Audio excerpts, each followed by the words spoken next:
नमस्कार दोस्तों, मैं आचार्य नितिन शुक्ला हरिद्वार से आज अपने YouTube चैनल पंडित जी हरिद्वार वाले के माध्यम से आज आपको काल सर्प दोष के विषय में बताते हैं।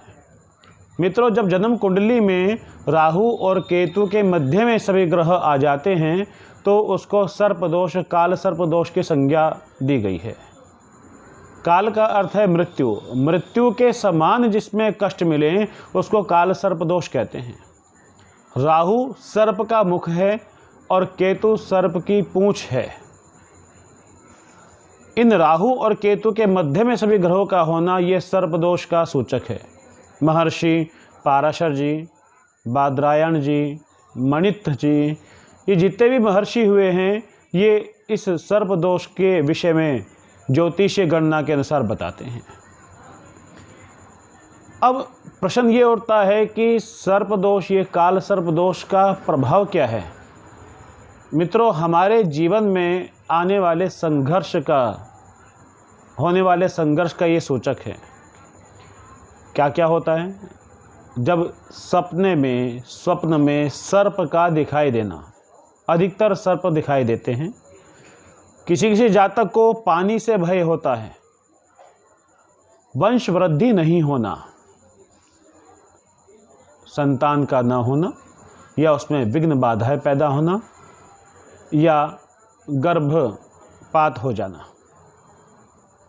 जो हम व्यापार करते हैं उसमें नुकसान होना, हानि होना। यदि हम नौकरी करते हैं तो नौकरी का छूट जाना, आर्थिक हानि।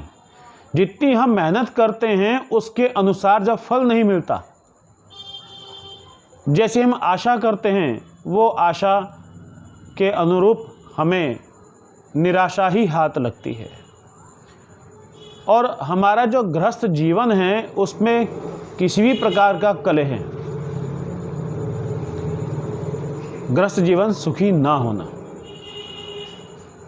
मानसिक रूप से अशांति होना, मानसिक तनाव से ग्रसित होना, निर्णय लेने में कठिनाई होना और शारीरिक बीमारियां, रोग, ये इस काल सर्प दोष के प्रभाव हैं, जिससे काल सर्प दोष से पीड़ित व्यक्ति हर प्रकार से परेशान रहता है।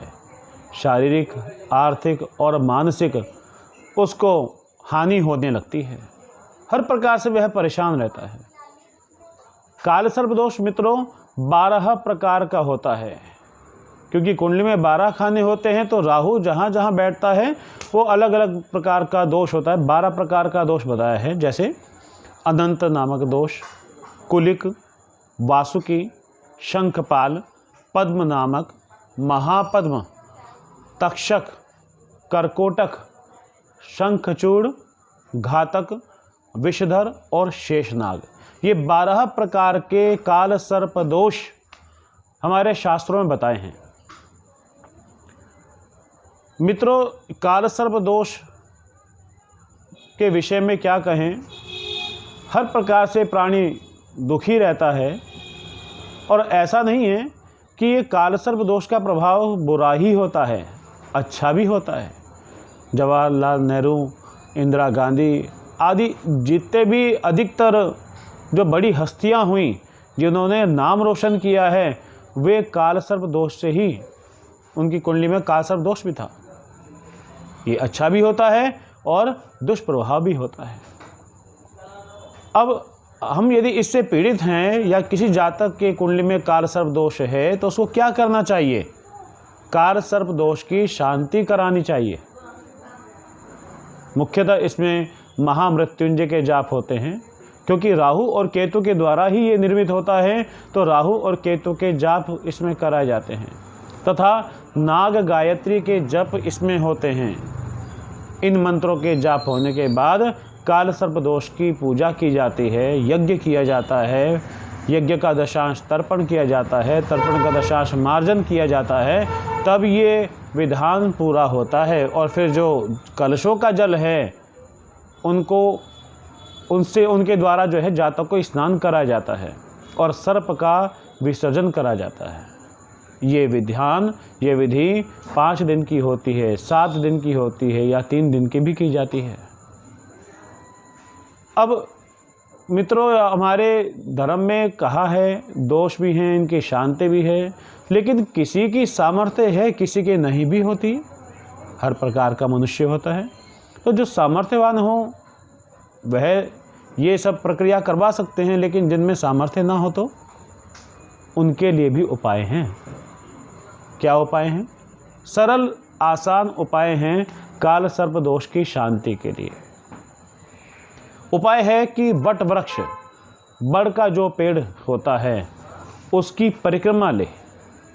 108 परिक्रमा एक दिन में लिए और ऐसे 300 दिन तक वह परिक्रमा लेता रहे।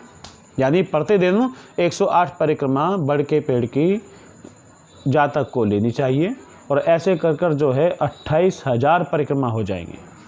जब ये परिक्रमा पूरी हो जाएगी या ये प्रक्रिया पूरी हो जाएगी तो काल सर्प दोष स्वतः ही दोष दूर हो जाएगा।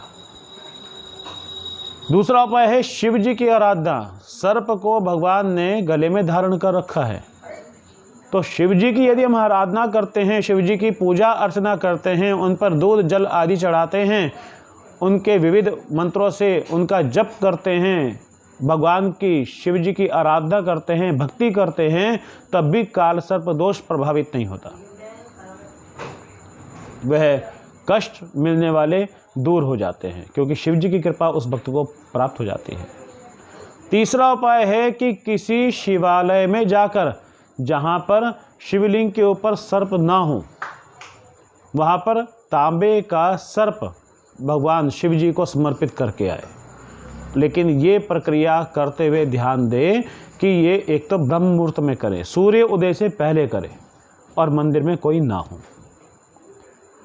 किसी भी कार्य में उसके यदि अड़चन आ रही है, यदि विवाह उसका नहीं हो रहा है, वैवाहिक विघ्न बाधा है, या संतान नहीं हो रही है, या व्यापार में नुकसान हो रहा है, तो इस प्रकार से यदि वह पीड़ित है काल सर्प दोष के दोष से, तो वह यदि ब्रह्म मुहूर्त में तांबे का सर्प शिवलिंग पर रख कर आ जाए और भगवान से प्रार्थना कर कर वापस आ जाए तो उसको अचानक लाभ हो जाता है और उसकी मनोकामनाएं पूर्ण होती हैं। चौथा उपाय है नाग पंचमी। जैसे कि श्रावण शुक्ल पक्ष पंचमी जो होती है, नाग पंचमी होती है। इस दिन यदि हम नाग पंचमी का व्रत करें, नाग की पूजा करें, शिव जी का अभिषेक करें, रुद्राभिषेक करवाएं या इस दिन काल सर्प दोष की शांति करवाएं तो सर्वश्रेष्ठ पुण्य प्राप्त होता है और उस जातक का काल सर्प दोष दूर हो जाता है। इसमें एक बात मैं आपको बताना चाहूँगा कि लोग क्या सोचते हैं कि काल सर्प दोष की पूजा एक बार कर ली और वह काल सर्प दोष दूर हो गया। ऐसा नहीं है। हर 2-3 साल में, जब भी सामर्थ्य हो, 3 साल में, 5 साल में या हर साल आप शिव जी की आराधना नाग पंचमी के दिन काल सर्प दोष की शांति करवाते रहें। कोई भी दोष किसी भी पूजा से, किसी भी दान से दूर नहीं होता, उसका प्रभाव कम हो जाता है। बहुत से यजमान बात करते हैं, पूछते हैं कि पंडित जी पूरा दोष दूर हो जाएगा? भैया कैसे दूर हो जाएगा? दोष कभी दूर नहीं होता। दोष तो रहता है लेकिन उसका प्रभाव जातक पर गलत प्रभाव नहीं पड़ता। जैसे मान लिया आकाश में बारिश होनी है और हम बाहर निकले हुए हैं, अब क्या होगा? बारिश में भीग जाएंगे। लेकिन यदि हमारे पास छाता है तो शायद उस बारिश से बच जाएं, और अगर भीगेंगे भी तो थोड़े पैर वगैरह भीगेंगे, बाकी पूरा शरीर तो बच जाएगा। तो ऐसा ही सुरक्षा कवच का काम ये पूजा पाठ, स्नान, दान, जप तप करते हैं। तो इसलिए भगवान की पूजा करनी चाहिए। जो मैंने आपको उपाय बताएं, इनको यदि करें तो काल सर्प दोष प्रभावित नहीं होता और वो जातक हर प्रकार से सुखी रहता है। यदि इस के विषय में यदि आपके मन में कोई शंका है या आप कोई समाधान चाहते हैं तो आप मेरे नीचे लिखे हुए फ़ोन नंबर पर संपर्क करें। मेरा YouTube चैनल पंडित जी हरिद्वार वाले, इसमें जो वीडियो आप देख रहे हैं, इसमें कमेंट करके भी आप कोई प्रश्न पूछ सकते हैं। इस प्रयास के लिए मैं आपसे निवेदन करूंगा कि आप इस वीडियो को अधिक से अधिक शेयर करें और मेरे इस YouTube चैनल को सब्सक्राइब करें ताकि मैं और भी अधिक जानकारी आप तक ला सकूं। इसके साथ मैं आपसे विदा लेता हूं। नमस्कार।